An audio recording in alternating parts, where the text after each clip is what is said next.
Let's talk about those habits you have that might make you feel, well, a little weird. Things like hating small talk, desperately needing to be alone to recharge, or even talking to yourself. Today, we're diving into the psychology behind them and what they're really trying to tell you. You ever get that feeling like everyone else is operating on a totally different frequency and your own personal quirks are just completely misunderstood? Well, you're definitely not alone. And it turns out there's a pretty fascinating reason for it. So here's the big idea we're exploring. What if those so-called weird habits aren't flaws at all? What if they're actually highly sophisticated strategies, a kind of secret language that your brain is using to navigate the absolute chaos of the modern world? Let's try and figure out what it's saying. To decode this language, we first need to wrap our heads around a core concept that pretty much explains all of these habits.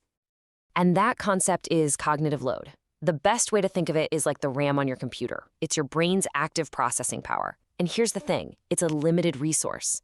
Every little task, every decision you make uses up some of this RAM. A lot of the habits we're about to discuss are just your brain's brilliant, unconscious ways of managing this load. So our first strategy is all about managing cognitive overload. This is for anyone whose brain seems to process a massive amount of information all at once, which, can get a little overwhelming. We're talking about some common but often misunderstood habits. Absolutely hating crowds, needing silence to function, despising small talk, and even talking to yourself. This quote just nails it, doesn't it? It perfectly describes something called sensory processing sensitivity. For about 20% of people, the brain just doesn't have a very good spam filter.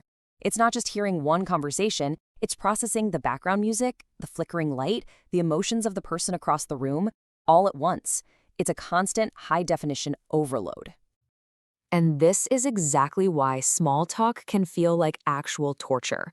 If your brain is already at max capacity, small talk is like being forced to run a useless piece of software that just eats up your processing power for zero reward. It isn't arrogance, it's more like an allergy to conversations that demand mental energy for no substance. You crave depth because it's a way more efficient use of your powerful processor. And what about talking to yourself? Far from being a sign of madness, it's actually an advanced cognitive tool. It's called external processing. By speaking your thoughts out loud, you're engaging different parts of your brain, creating order from all that internal chaos. And honestly, you often solve problems way faster. Okay, on to our second strategy. This one is all about creating order and predictability in a world that, let's face it, often feels pretty random and uncontrollable. These habits are all about building structure, having a deep love for routine, getting real satisfaction from cleaning and organizing, and maybe being drawn to minimalism. Ultimately, they're all about creating a sense of psychological safety. And that's really the core idea here. When the outside world feels chaotic, creating internal order is a superpower. These behaviors aren't about being obsessive or controlling, they're an incredibly adaptive response. It's about taking control of the one environment you actually can, your own. I mean, think about people like Barack Obama or Steve Jobs, who were famous for wearing basically the same outfit every day. They weren't boring, they were being cognitively strategic.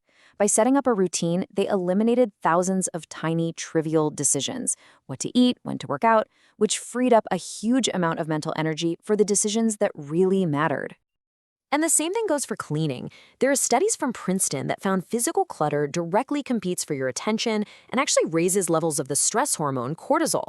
So when you clean and organize, you're not just tidying your house, you're literally tidying your mind and lowering your body's biological stress response. All right, our third and final strategy is all about protecting one of our most precious resources, our social and emotional energy. Now, this group of habits might just be the most misunderstood of all. We're talking about loving solitude, dreading having visitors over, maybe feeling closer to animals than people, and even the seemingly harsh act of cutting ties with friends. A lot of this comes down to straight-up brain chemistry. Extroverted brains get a reward hit from dopamine, which gets triggered by external stimulation, like parties. But introverted brains are rewarded by a different chemical, acetylcholine, which is released during quiet internal activities, like reading or deep thought. Neither is better, they're just different operating systems. This explains why you might hate hosting, even if you absolutely love your friends. Your home is your sanctuary, your recharge station. Having guests, managing their needs, and having to be on in that space is a huge drain on your cognitive and emotional energy. It's not about them, it's about protecting your ability to recover. This is such a powerful way to reframe a really heavily judged habit. Cutting people off often isn't some sudden, cold act. It's usually the final step after a long and often painful realization. Your brain is a pattern recognition machine.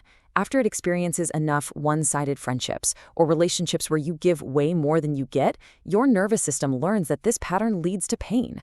So walking away isn't self-sabotage. It's an act of self-preservation. It's your brain deciding to stop investing energy where there's no return. So what does this all mean? Well, it's time we relabel these behaviors not as flaws, but as something else entirely. And this is the key takeaway. These habits are not bugs in your system. They are features. Custom-designed, intelligent features that your unique brain has developed to navigate the world effectively. Whether it's managing sensory overload, creating external order to find internal calm, or fiercely protecting your energy, your brain has built a sophisticated and personalized toolkit for your well-being. That's a sign of a system that is adapting, not one that is broken. So, this leaves us with one final, crucial question. Instead of judging your habits, try listening to them. With this new understanding, what is your brain in its own secret language trying to tell you?